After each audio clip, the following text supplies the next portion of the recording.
Yago yakoze album ariko abantu bose banze kuyivugaho. Why people? Kubera iki mumeze mutyo? Noneho Yago ngiye ikintu gitumye nkora n'iyi video. Nababwiye n'abantu tujya twigira mu makosa y'abandi. Tujya tugerageza kwigira mu makosa y'abandi n'ukuri.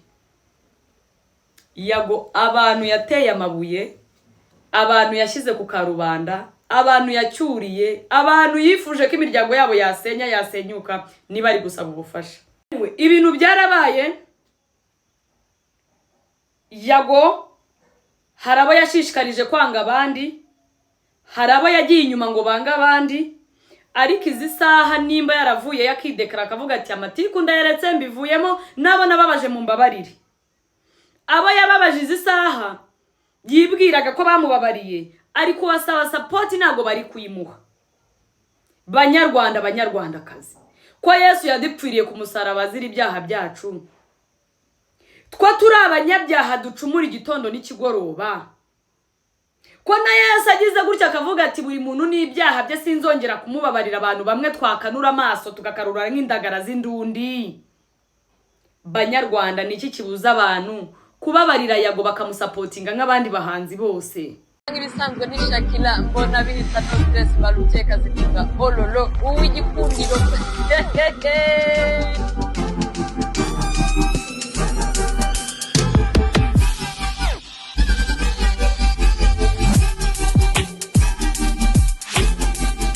Ni abantu nsanga mu bigari.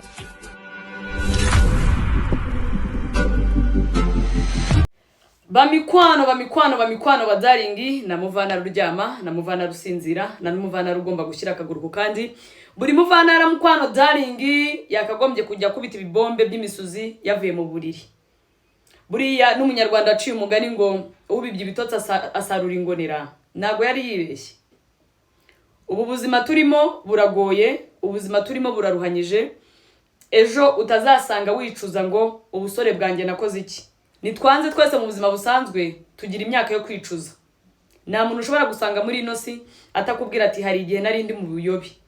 Izi saha turi mu buyobi kubera ko tureba ko ibintu byose byoroshye. Ariko hari imyaka tuzageramo tukicuza, muri ya myaka tuvuga ati ya myaka nakoze iki.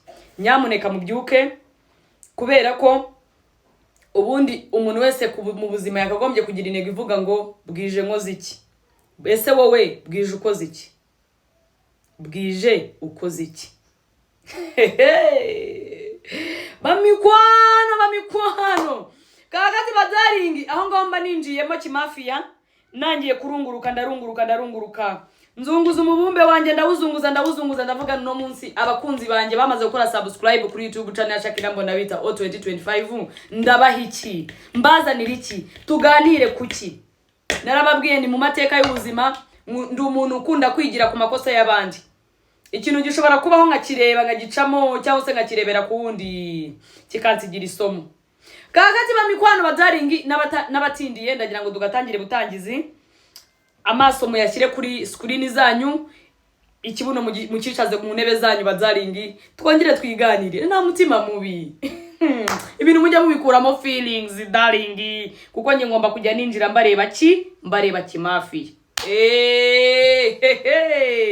Baravuga ngo umuntu muzima ufite amagara mazima ufite ubwenge ndetse unatekereza arangwa n'iki, arangwa n'umujinya. Ariko umujinya we akagira uburyo ukontorora. Uko umaze kumenya ukontorora umujinya wawe, ibintu byose ubigendamo gake ugakubita ubangura, then ukazashyira ukagera ku ntego yawe. Thank you so much. Nimba wumvise icyo nshatse kuvuga. Kagati bamigwano. Uyu munsi nzengurutsa mu binyamakuru byo ku muyoboro wa YouTube. Ndazenguruka naye ndavuga ni why not tutavuga ku mugabo bita Yago.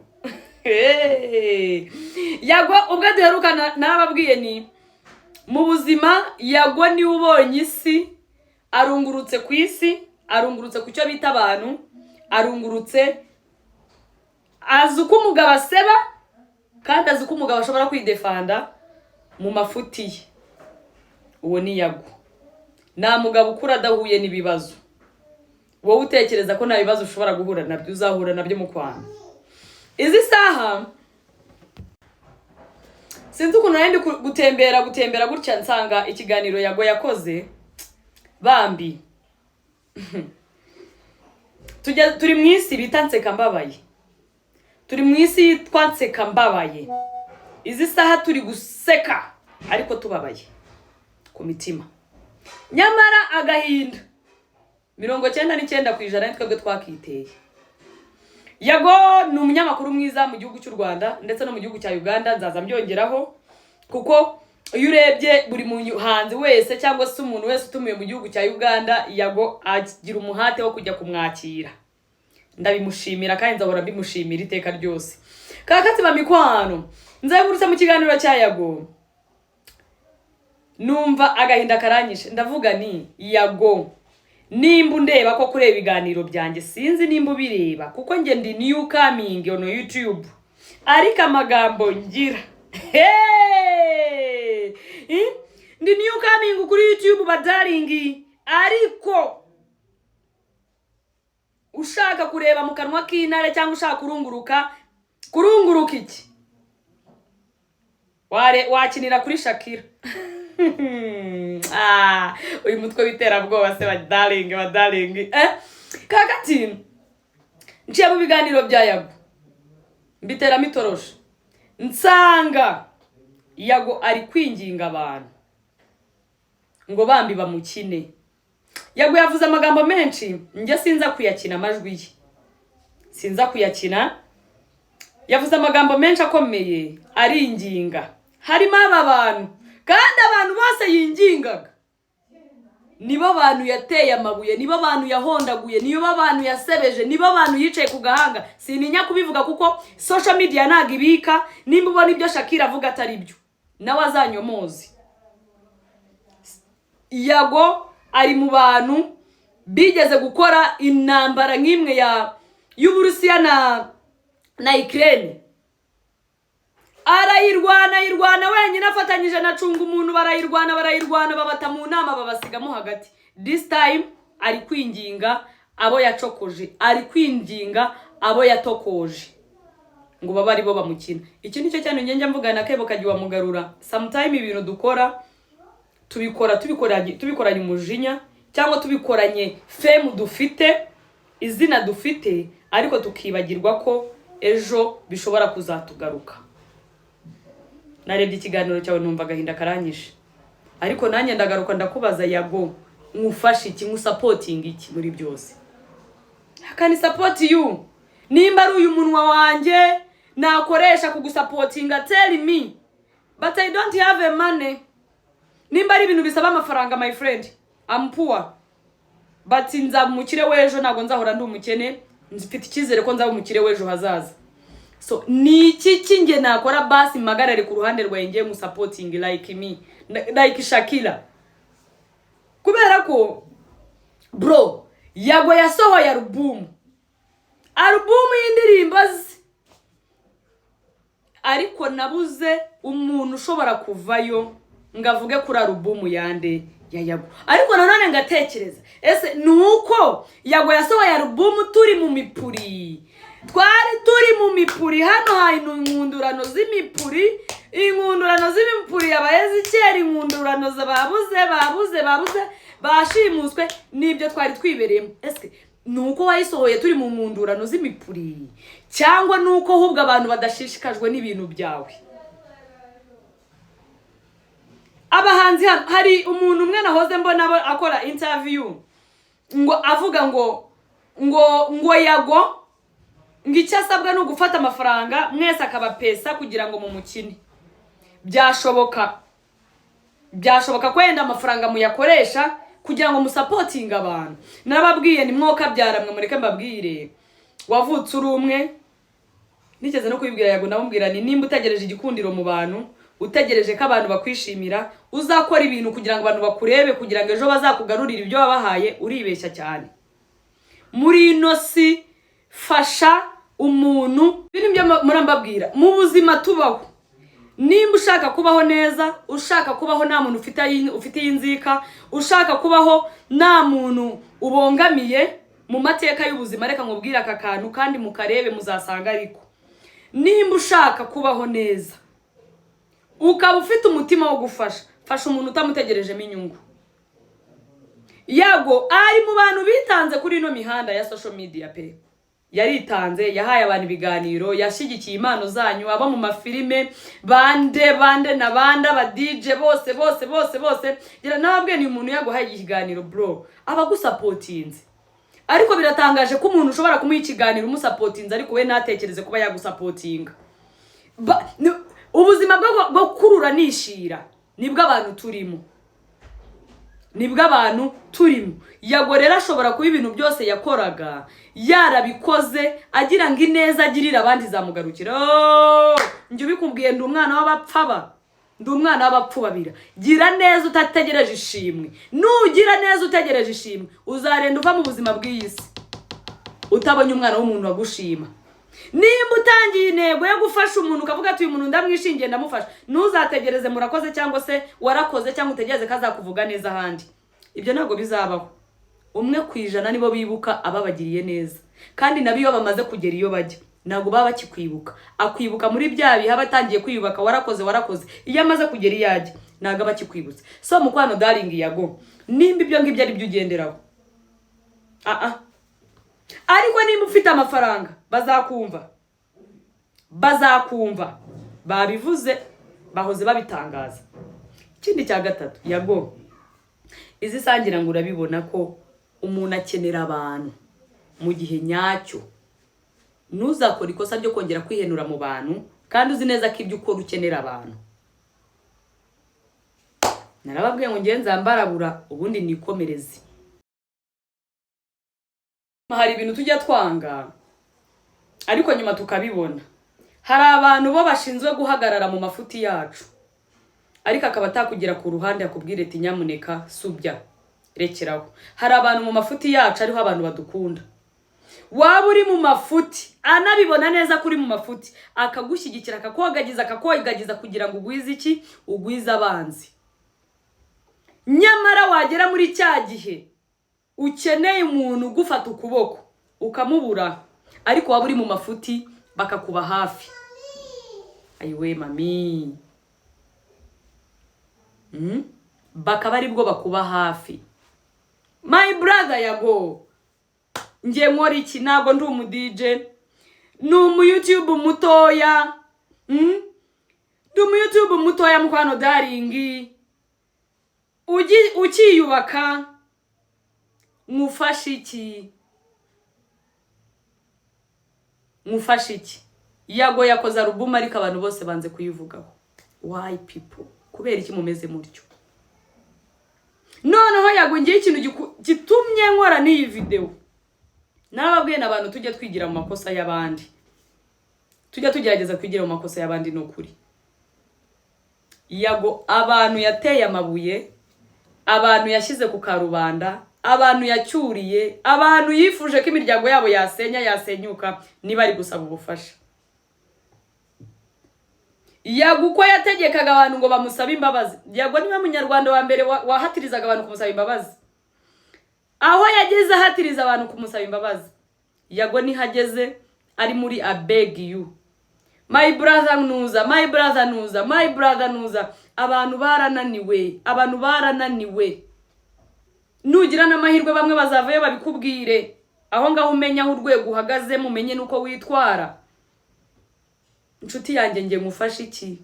Kuri aka gacano kanjye ngiyewe nagufasha. Nimba hari ibyo ushaka kumvugiraho, mamagara umbwire ati kora ikiganiro uvuga ibi rwose pe. Nimba ari nawe ushaka musabiraho imbabazi ndagikora. Umuntu Imana yarawumaye wowe ibyo kuvuga, kandi rwose kuvuga byo ndabizi pe. Iyo diplome yo mamya bumenyi ndayifite yo kuvuga. Ndayifite. Ariko izi saha mureke tugarura amaso inyuma, twebwe turebera inyuma ya kamera. Ese birakwiye kurumba utakurumbye? Birakwiye kwanduranya ku muntu utakwanduranyijeho? Umaze gusobanukirwa ko ino mihanda ikorerwa na propaganda, abantu bagupangira bakagukoraho inkuru bakagusenya bakakurangiza, wowe nta nubwo ugira uburyo witwaramo, kandi kari nawe ayo makuru wayaduhaga. Yago nababaye. Njewe ari ibishoboka ngo mbone icyo ngufasha ntabwo kigufasha pe. Bipfa kuba atari amafaranga ko urayandusha, nge ndi umukene n'amafaranga ngira.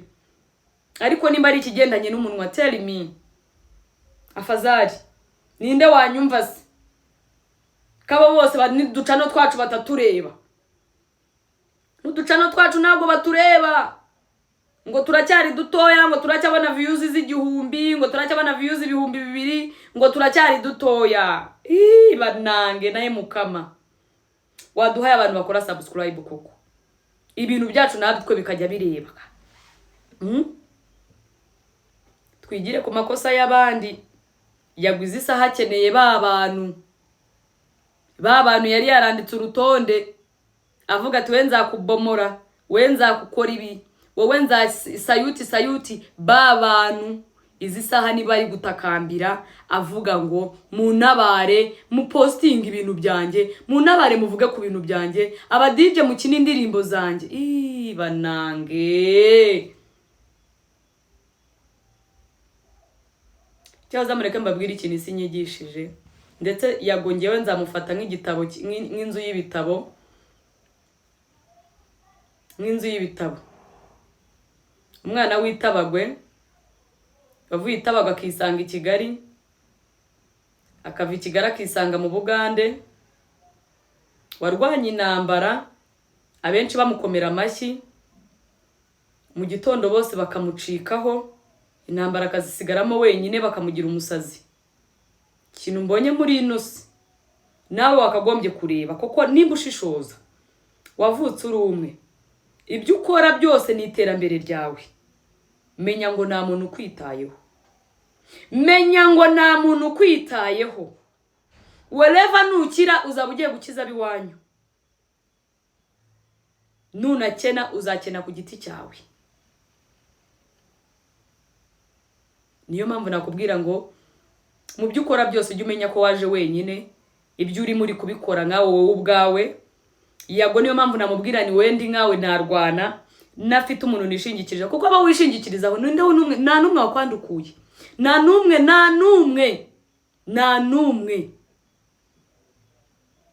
abashoboye kuvayo bose baje bagira bate bavuga ko imiziki yawe hari n'abana bonye muca abantu intege murakira guca abantu intege bro uraca abantu intege uricara hari ukavuga ngo yagongwe naguze ibyo aririmba ngo ibiririmbo bye nibibi nawe ibyawe ubwawe bikorora bibisamira nka radio ya Sonatec nawe ibiririmbo bye birasamira nka radio ya Sonatec nawe uraho ngaho uri gusebya iby'abandi kuki sibyo nta muntu wabisebya buri muntu wese twese kuri ino sinago tureshya nta nubwo tuvuga kimwe nta nubwo tufite ubwenge bumwe tunatekereza bimwe buri muntu wese akora ibi bizamugirira akamaro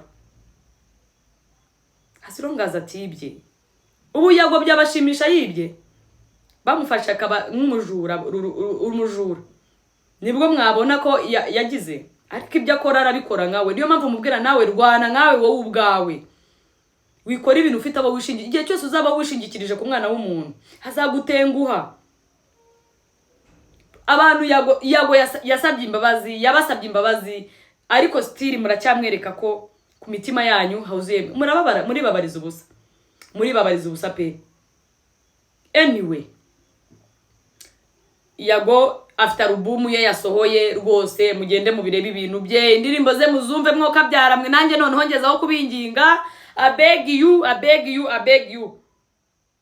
turabasabye bambi mu birebe ariko muri ubu buzima ari igihe kigera ugakenera abantu nimba utarabona amafaranga icyo nabonye cyo ngo amafaranga nimba utarabona amafaranga uha abantu uracyakeneye abantu nimba utarabona amafaranga uha abantu ngo bagukine ibintu byawe uracyabakeneye ariko buriya nuba umugabo uzace n'inyuma abo wakoshereje abo wumva mufitanye urubanza kugira ngo ejo nejo bundi utazanapfa bambi utazanapfa ujyanye ikintu ku mutima agahinda kayago ndakumva ndanakareba rwose pe ariko ngewe nkanjye reka mbabwiza ukuri hano hanze hari amacano y'abapapa yakiraga abarwayi yakiraga abantu bababaye yakiraga abantu barushye bakabafasha bamwe bakajya kwivuza hanze bagakira yagaruye ubuzima bw'abantu benshi cano mwaragiye muyicaraho mutangira no kuyisebya mutangira no kuyiforongura mutangira kuyiforongura muhatiriza abantu gukora kurekera gukora subscribe n'abakoze subscribe mubashishikariza kuyivaho bro. Ibyo bintu twarabirebye abivuje mutangira kubashyira mu ntambara zanyu, nyamara umuntu yari afitiye abantu akamaro, ariko buriya abantu iyo bagomeje kukuvuga cyane ugeraho ukanazinuka. Cyo mwagerageje kurwanya cyarabaye. Musajya watu asigaye atinya no kwakira umuntu w'indembe, mutavuga ngo amafaranga ngo ni uyatwara, ngo ni uyarya, ngo ni ugira gute, kandi hanze hano hari abantu bamukeneye. Hari abantu babuze imiryango yabo, hari abantu barwaye barembye bamukeneye, ariko kubera agahinda mwamuteye nawe ubwe nagarakira depression. Yago nshuti yanjye brother, umuntu uzabona kurwanirira akenshi ukabona guhagazeho, uzamenye ko ari kukubwira ibintu by'amafuti. Umuntu muzabona uri mu mujyo umwe muri kukubita abantu hasi mubabomora, uzamenye ko afite icyo gushakaho. Ubusizi isaha ari hehe ko nawe akebo kamumereye nabi, akebo ko kamumereye nabi nawe atazi azagarurira ibye. Yego mana yanjye. Anyway, tugira ubwenge dusapotinge Yago mu supporting ibintu bibaho hari igihe umuntu aba ari mu buyobe ariko nyuma ibintu byarabaye. Yago hari abo yashishikarije kwanga abandi, hari abo yagiye inyuma ngo banga abandi, ariko izi saha nimba yaravuye yakidekara akavuga ati amatiku ndayeretse mbivuyemo, nabo nababaje mu mbabarire. Abo yababaje izi saha yibwiraga ko bamubabariye, ariko wasaba support ntago bari kuyimuha. Banyarwandakazi, ko Yesu yadupfiriye ku musaraba azira ibyaha byacu, twa turi abanyabyaha ducumura igitondo n'ikigoroba, ko na Yesu agize gutya akavuga ati buri muntu n'ibyaha bye sinzongera kumubabarira. Abantu bamwe twakanura amaso tugakarura nk'indagara z'indundi. Banyarwanda, niki kibuza abantu kubabarira Yago bakamusapotinga nk'abandi bahanzi bose? Ibyo muvuga ngo Yago nta ndirimbo z'abantu ya postinga, n'abantu yigeze afasha, ngo keretse nafata amafaranga, naho nabibonye, ngo keretse nafata amafaranga akagenda bapasa kugira ngo mumukine. Muze hano kuri social media za TikTok abana bose bakora challenge z'indirimbo zanyu, muba mwabishyuye. Rimwe na rimwe nimujya kuvuga mujye mubanza muzunguza ururimi rwanyu nka 7, ubundi mukuremo icyo kwiga. Banyarwandakazi, Yago yasohoye album y'indirimbo ze, mu musupporting ngiye mumbwire babigenza bate, kuko ibintu by'imiziki nago mbirimo cyane. Ngiye nshoboye kuvuga Yago, nshoboye kuvuga kuva ku wa mbere kugeza kundi wa nyuma. Ngaho umbwira ati mvugira kuri ibi bintu mbivuge, abanyarwanda nibashake banyinubi, kuko niyo ntwaro mfite. Cyo nyine nagufasha.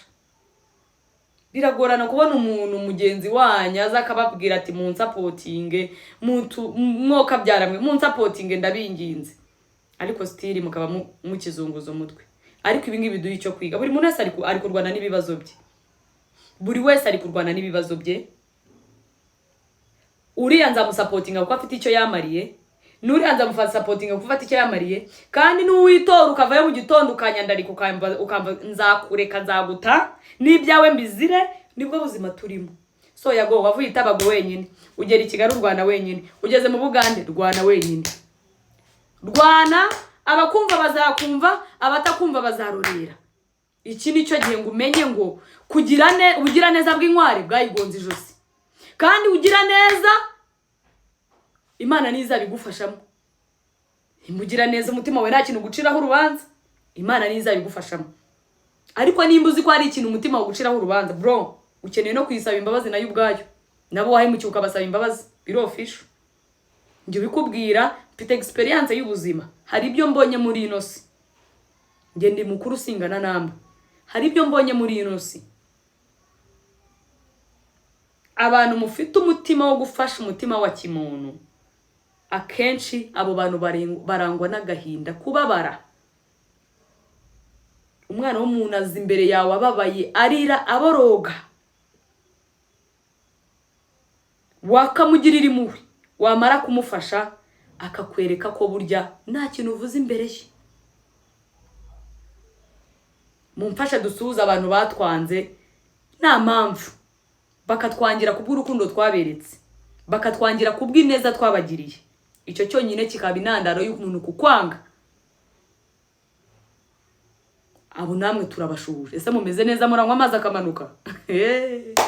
Anyway, nsoza rero ndagira ngo nsaba abanyarwanda indirimbo zayabwe muzikunde, muzumve, muzikine ku maradiyo ababishobora, Banita Pendo, mu Barusine, mu bakuri Kiss FM, bande n'abajihadi ariko bakora ibiganiro ntago bakina indirimbo. Bantuanete bambi, ndabasabye Kenisi vayo ukina indirimbo z'abanyarwanda kuri radio, kuri televiziyo yawe na radio yawe, indirimbo zayabwo muzikine, ndabasabye mumwereke urukundo, mwongera mumwigaragarize bambi. Nawe arize aciye mu ishuri ry'ubuzima nkuko nundi wese yaricamo, ariko biduha icyo kwiga. Turekeraho kurira abantu, turekeraho gutangaza ibibi by'abandi batitangarije, turekeraho kwicara ku bantu, turekeraho gushaka gusenya no kwangiza umuryango nyarwanda. Ndabasabye iryo somo murifate cyangwa muryihorere, ariko dukine indirimbo zayabo, tuzikine pe. Nje nimba ari support yose ukeneye umbwire. Kuvuga ndabishoboye brother, kuvuga ndabizi, navuga amasaha 24 kuri 24, but I don't have a money. Kandi numvise iby'imihanda ngo na amafaranga. God why? Anyway, nsoza reka nongeye mbabwire ngo birashoboka ko wakenera uwo wimye, birashoboka ko wasaba uwo wimye.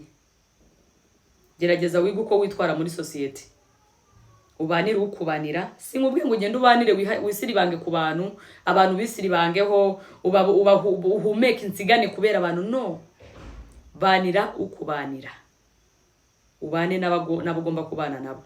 Umutima mwiza ntuzawirengagize, kuko ni muri umuntu w'Imana.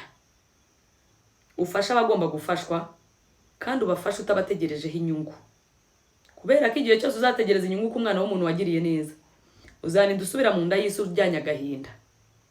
Njye nsigaye mbona bihita no stress. Mbarubukiye Kazitunga Ololo ugikundiro, Big Voice. Mukore subscribe, mukore cyabakarabaji, mukore cyabakarayabu. Hey, thank you guys.